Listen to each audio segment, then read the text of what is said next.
Hello. In this session, we'll go with alkenes, methods of preparation, properties. Alkenes are the compounds in which there should be a carbon-carbon double bond, minimum mandatory condition, a double bond between two carbon atoms. This distance will be 1.34 angstrom. Both carbons are sp2 hybridized. Methods of preparation we'll see. First method of preparation is from alkynes. CH, triple bond CH, acetylene, when treated with hydrogen in presence of palladium with barium sulfate and quinoline solvent, then the reaction is stopped at alkene. Otherwise, the reaction will be continued if you are not using barium sulfate. So, barium sulfate is the poison here, catalytic poison, which stops the reaction here. Otherwise, the reaction will be continued to alkane. This particular reagent is called Lindlar's catalyst. Lindlar's catalyst, and this reaction you can call controlled reduction. Controlled reduction. Here is a question for you. If you are having 2-butene, 2-butene means CH3, C triple bond, CH3. This is 2-butene. When this is reduced by using Lindlar's catalyst, hydrogen, palladium, barium sulfate, quinoline. Lindlar's catalyst if you are using, you will be getting here cis 2-butene.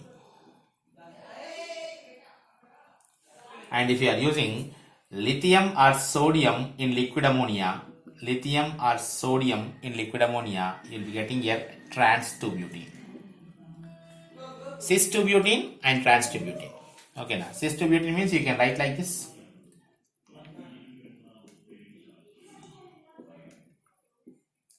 Trans means you can show like this.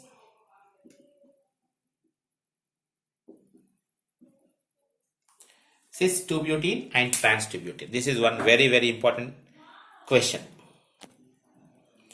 One other method you can take the pyrolysis of alkanes.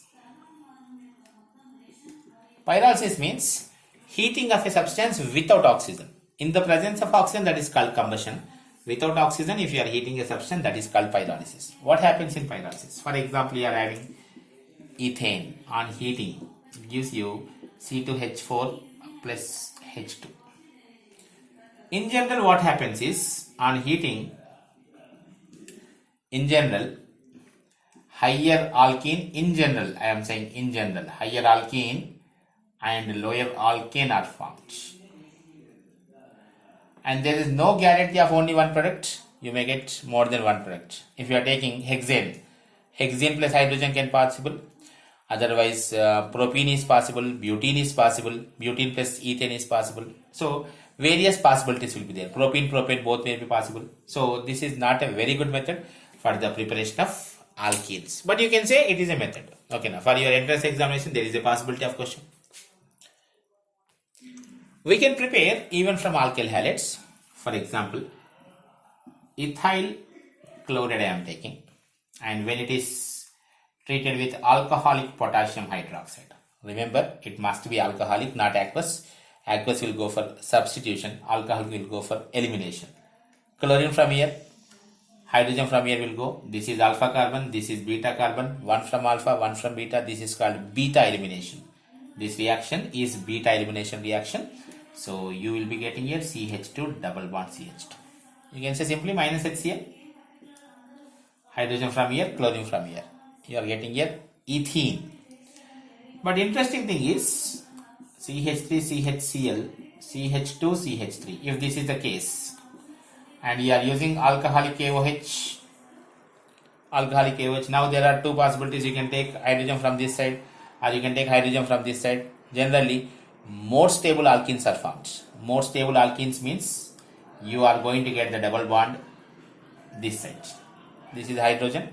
Here 3 hydrogens are there, here 2 hydrogens are there. You need to remove hydrogen from here. so that it will be getting more stable alkene, more substituted alkene. This rule is called Sedgwick rule. In some books you can see like Jetsev rule, Jetsev or Sedgwick. The meaning is same. That is, poor becomes poorer. When you compare these two, it is poor with respect to hydrogens. Only 2 hydrogens are here, 3 hydrogens are there. So from these two, 1 hydrogen will go. Poor becomes much poor. Society rule. I call it as society rule. Okay. From alkyl halides, even we can use dehalogenation also. The earlier one is dehydrohalogenation. You can use even dehalogenation. Only halogens can be removed. Use this CH2. Here chlorine is there. Here chlorine is there. You are using zinc in presence of alcohol. When you are heating this, zinc takes away these 2 chlorine atoms and CH2 double bond CH2. Alkene is formed. This reaction is dehalogenation. 2 chlorine atoms are removed from here. 1 from here, 1 from here. Again you can say this is beta elimination. You will be getting there alkene. Dehalogenation. Remember, if you want to remove 2 halogens, zinc is the best reagent. ZnBr to ZnCl2. Okay. 1 hydrogen, 1 halogen if you want to remove. Alcoholic KOH or sodamide. One more method we'll see, that is from alcohols. From alcohols you can go for dehydration. Ethyl alcohol I am taking. Concentrated sulfuric acid. When you are using concentrated sulfuric acid, the temperature should be 170 degrees Celsius, or you can use Al2O3 at 350 degrees Celsius. You will be getting here CH2 double bond CH2. Water is out. Water molecule is removed. That reactions are called dehydration reactions. From alcohols you can prepare alkenes. Concentrated sulfuric acid at 170 degrees Celsius or Al2O3 at 350 degrees Celsius. Remember these conditions very carefully, because if you change this to 140 degrees Celsius and if you are changing this to 250 degrees Celsius, in this kind of cases you are not getting your alkene, you are getting your ether. 170 alkene, 140 ether. Now if you are using 110 degrees Celsius, it is ethyl hydrogen sulfate, C2H5HSO4. Ethyl hydrogen sulfate, C2H5HSO4. But interestingly, all the reactions are dehydration reactions only. Okay, now when you are taking alkene, that means only this molecule you are using. When you are getting ether, that means 2 molecules of this is reacting. When you are getting this compound, this plus this, 1 sulfuric acid and 1 alcohol, they are losing water molecule to form ethyl hydrogen sulfate. Again, Sedgwick rule condition here also you can discuss. For example, let us say this is OH.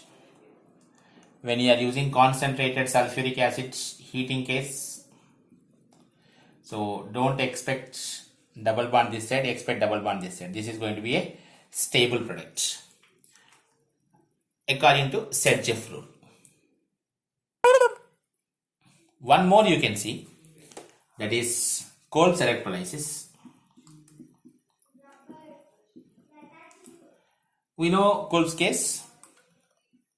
If already 1 bond is there, then it is going to become like a double bond. So I am taking CH2COOK, CH2COOK with a bond here. That means it is a 4 carbons acid, dicarboxylic acid, nothing but succinic acid. So potassium is there. So potassium succinate, potassium succinate. This potassium succinate hydrolysis, that means aqueous solution going for electrolysis process. Electrolysis of aqueous solution of potassium succinate will give you, this bond will break, this bond will break, between them a new bond will come, so single bond will become double bond. This is CO2, 2 moles of CO2 formed. These two are at anode. Special questions, anode. Plus this K, this OH, KOH, solution nature will be basic. Again entrance question. And this water molecule you are getting hydrogen gas. Hydrogen gas is at cathode. One more entrance question. This is a free radical mechanism. This reaction will be a free radical mechanism in Kolb's electrolysis. If a single bond is there, that will become like a double bond. This CO2 will be eliminated, removed, the whatever the alkene formed and carbon dioxide both are obtained at anodes, hydrogen at cathodes. Nature of the solution formed will be basic nature. Properties we'll discuss in another session. Thank you.